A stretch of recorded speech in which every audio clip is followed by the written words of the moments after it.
আসসালামু আলাইকুম। আজকের সর্বশেষ সংবাদ জানাবো আমি নুসরাত। প্রথমে জানিয়ে দেব সংবাদ শিরোনাম। হেভিওয়েট সালাউদ্দিনের সঙ্গে প্রতিদ্বন্দ্বিতায় অপরিচিত মুখ ফারুক। ৭৪ লাখ টাকা সহ আটক সেই জামায়াত আমির রমেক হাসপাতালে ভর্তি। তারেক রহমানকে সমর্থন জানিয়ে সরে দাঁড়ালেন 4 প্রার্থী। সবাইকে ভোট দেওয়ার জয় পরাজয় মেনে নেওয়ার আহ্বান সিইসির। ব্যারিস্টার ফুয়াদের কার্যালয়ে হামলা। সর্বশেষ জানাবো, আওয়ামী লীগ থেকে বিএনপিতে যোগ দেওয়া সাবেক ইউপি চেয়ারম্যান অস্ত্রসহ আটক। দেখছিলেন সংবাদ শিরোনাম, এবারে বিস্তারিত। হেভিওয়েট সালাউদ্দিনের সঙ্গে প্রতিদ্বন্দ্বিতায় অপরিচিত মুখ ফারুক। বিএনপি ও জামায়াতের ইসলামের দুর্গ হিসেবে পরিচিত কক্সবাজারের 4টি আসন। অতীতে জোটবদ্ধ নির্বাচনে জেলার প্রতিটি আসনে বিএনপি জামায়াত প্রার্থীদের আধিপত্য ছিল। তবে 2026 সালের জাতীয় সংসদ নির্বাচনে বদলে গেছে দৃশ্যপট। এবার উভয় দলই নিজেদের প্রতিপক্ষ। কক্সবাজার 1 চকরিয়া পেকুয়া আসনে বিএনপি প্রার্থী সাবেক 3বারের সংসদ সদস্য ও দলের স্থায়ী কমিটির সদস্য সালাউদ্দিন আহমেদ। 1991 সাল থেকে নির্বাচিত হয়ে আসছেন তিনি। সালাউদ্দিনের অনুপস্থিতিতে 2008 সালে তার স্ত্রী অ্যাডভোকেট হাসিনা আহমেদ তার চেয়ে বেশি ভোটের ব্যবধানে জয়লাভ করেছিলেন।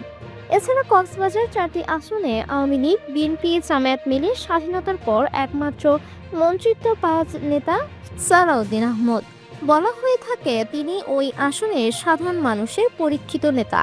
বৃহস্পতিবার 12 ফেব্রুয়ারি অনুষ্ঠিত হবে ত্রয়োদশ জাতীয় সংসদ নির্বাচন। এতে তার সঙ্গে দাঁড়িপাল্লা প্রতীক নিয়ে প্রতিদ্বন্দ্বিতা করছেন বাংলাদেশ জামায়াতে ইসলামী মনোনীত প্রার্থী আব্দুল্লাহ আল ফারুক। তিনি কক্সবাজার শহর জামায়াতের আমির। চকরিয়া পেকুয়ার জন্য নতুন মুখ তিনি। তবে ভোটের মাঠে তিনি শক্ত অবস্থান সৃষ্টি করেছেন বলে দাবি জামায়াতের। মঙ্গলবার থেকে সব ধরনের নির্বাচনী প্রচার প্রচারণা বন্ধ হয়েছে। দুইজনই সাধারণ ভোটারদের নানান প্রতিশ্রুতি দিয়েছেন।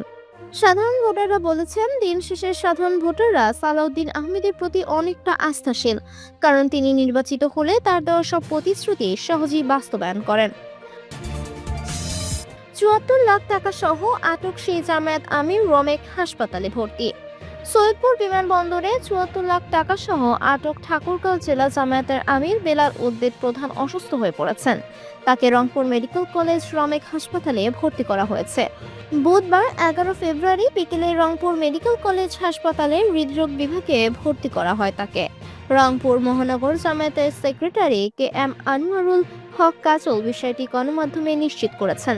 তিনি বলেন, বেলাল উদ্দিন প্রধান একজন বয়োবৃদ্ধ মানুষ। তিনি রাজনীতির পাশাপাশি ব্যক্তিগতভাবে ব্যবসার সঙ্গে সম্পর্কিত। কিছু টাকা নিয়ে ঢাকা থেকে আসছিলেন তিনি। প্রশাসন বা বিমানবন্দর কর্তৃপক্ষের নিয়মকানুন মেনে সেখানে এন্ডোর্সমেন্ট করেই তিনি ওই টাকা নিয়ে আসছিলেন, কিন্তু অজ্ঞাত কারণে সৈয়দপুর বিমানবন্দরে তাকে আটক করে একটা অস্থিতিশীল পরিবেশ তৈরি করা হয়েছে। আনোয়ারুল হক কাজল বলেন, প্রশাসন বিষয়টি নিয়ে অবহিত ছিল, তবে একটা বিশেষ বিভাগ তাকে আটক করেছে। বিভিন্ন প্রহসন করার কারণে, বিভিন্নভাবে তাকে মানসিক টর্চারের কারণে তিনি অসুস্থ হয়ে পড়েছেন। তারেক রহমানকে সমর্থন জানিয়ে সরে দাঁড়ালেন 4 প্রার্থী। ঢাকা 17 আসনে বিএনপি চেয়ারম্যান তারেক রহমানকে সমর্থন জানিয়ে নির্বাচন থেকে সরে দাঁড়ানোর ঘোষণা দিয়েছেন 4 জন স্বতন্ত্র প্রার্থী। বুধবার 11 ফেব্রুয়ারি সন্ধ্যায় এই ঘোষণা দেন তারা।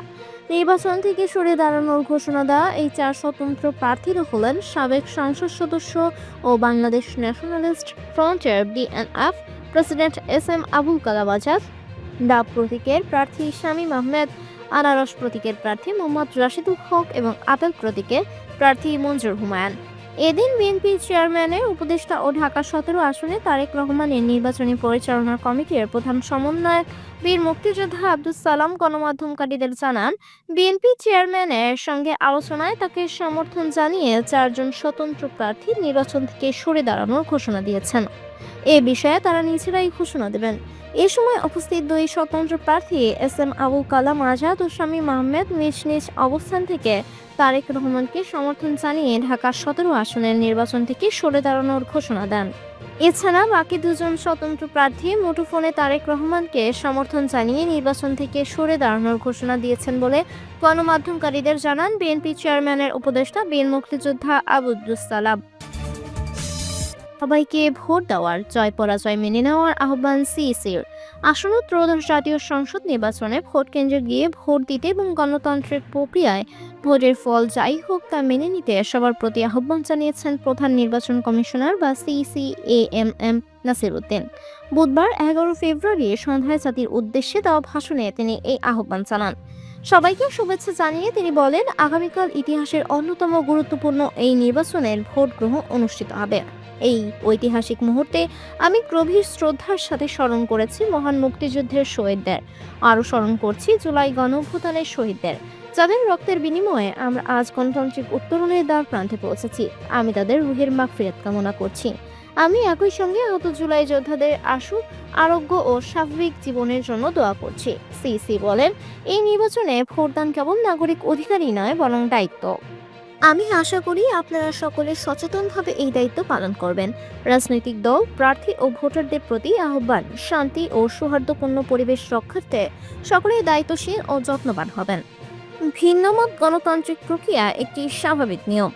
এই বিষয়টি সামনে রেখে আপনারা উৎসবমুখর পরিবেশ নিশ্চিত করে স্বতঃস্ফূর্তভাবে ভোট কেন্দ্রে আসবেন, পছন্দের প্রার্থীকে ভোট দেবেন এবং গণতান্ত্রিক প্রক্রিয়ায় স্বাভাবিক পরিণতি হিসেবে জয় পরাজয়কে মেনে নেবেন। ভোটার, প্রার্থী, নির্বাচন সংশ্লিষ্ট কর্মকর্তা, আইন প্রয়োগকারী সংস্থা, সাংবাদিক, পর্যবেক্ষক, সেবা প্রদানকারী সংস্থা ও ব্যক্তিসহ সংশ্লিষ্ট সবার উদ্দেশ্যে নাসির উদ্দিন বলেন, ব্যক্তিগত কষ্ট ক্লেশ তুচ্ছ করে জাতীয় নির্বাচনের এই মহতী ব্যবস্থাকে সহযোগিতা করে সার্থক করে তুলুন। ব্যারিস্টার ফুয়াদের কার্যালয়ে হামলা। ত্রয়োদশ জাতীয় সংসদ নির্বাচনকে কেন্দ্র করে বরিশাল ৩ বাবুগঞ্জ মুলাদি আসলে ব্যারিস্টার আসাদুজ্জামান ফুয়াদের নিজ এলাকায় মাধবপাশা ইউনিয়নের ইকুল প্রতীকের নির্বাচনী কার্যালয় ভাঙচুর করেছে সন্ত্রাসীরা। আমার বাংলাদেশ এবি পার্টির সাধারণ সম্পাদক ও 11 দলীয় জোটের প্রার্থী ব্যারিস্টার আসাদুজ্জামান ফুয়াদের বুধবার 11 জানুয়ারি সকালে নিজের ফেসবুক আইডিতে দেওয়া এক স্ট্যাটাসে এ তথ্য জানা গেছে। বাবুগঞ্জ ও মুলাদি আসনের নির্বাচনী সমন্বয়কারী জেএম রাব্বি বলেন, আমাদের ভোটারদের মন ভাঙার জন্য বিএনপির লোকজন আমাদের মাধবপাশা ইউনিয়নের ইকুল প্রতীকের প্রধান কার্যালয় ভাঙচুর করেছে। এয়ারপোর্ট থানার ওসি মিজানুর রহমান বলেন, মাধবপাশা ইউনিয়ন একটি অপ্রীতিকর ঘটনা হয়েছে। সংবাদ পাওয়ার সঙ্গে সেখানে পুলিশ পাঠানো হয়েছে। আওয়ামী লীগ থেকে বিএনপিতে যোগ দেওয়ার সাবেক ইউপি চেয়ারম্যান অস্ত্রসহ আটক। শরীয়তপুরের জাজিরায় বিকেলনগর ইউনিয়নের সাবেক চেয়ারম্যান মুজিবুর রহমান মাদবরকে আটক করেছে যৌথ বাহিনী। এ সময় তার ঘরে তল্লাশি চালিয়ে বিপুল পরিমাণ দেশীয় অস্ত্র ও আগ্নেয়াস্ত্র বিভিন্ন অংশ উদ্ধার করা হয়। বুধবার 11 ফেব্রুয়ারি সকালে বিষয়টি নিশ্চিত করেছেন জাজিরা ক্যাম্পের camp commander major Ashraf Ahmed.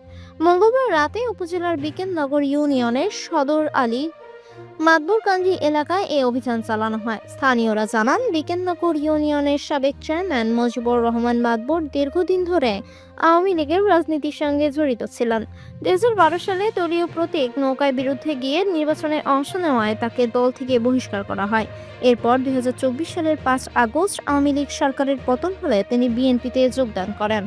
বিষয়টি নিয়ে জাজিরা ক্যাম্পের camp commander major Ashraf Ahmed বলেন, মুজিবুর রহমান মাদবরের কাছে অস্ত্র রয়েছে। এমন সংবাদের ভিত্তিতে মঙ্গলবার রাতে তার বসতবাড়িতে অভিযান চালায় যৌথ বাহিনী। সেখানে তার সঙ্গে রুমা আক্তার নামে এক নারীকে আটক করা হয়। এই সময় তার ঘরে তল্লাশি চালানো হলে পিস্তলের কভার, পিস্তলের সিলিং, অস্ত্র পরিষ্কার করার ওয়েল ব্রাশ সহ আগ্নেয়াস্ত্রের বিভিন্ন অংশ এবং চাপাতি ছুরি সহ বিপুল পরিমাণ দেশীয় অস্ত্র উদ্ধার করা হয়।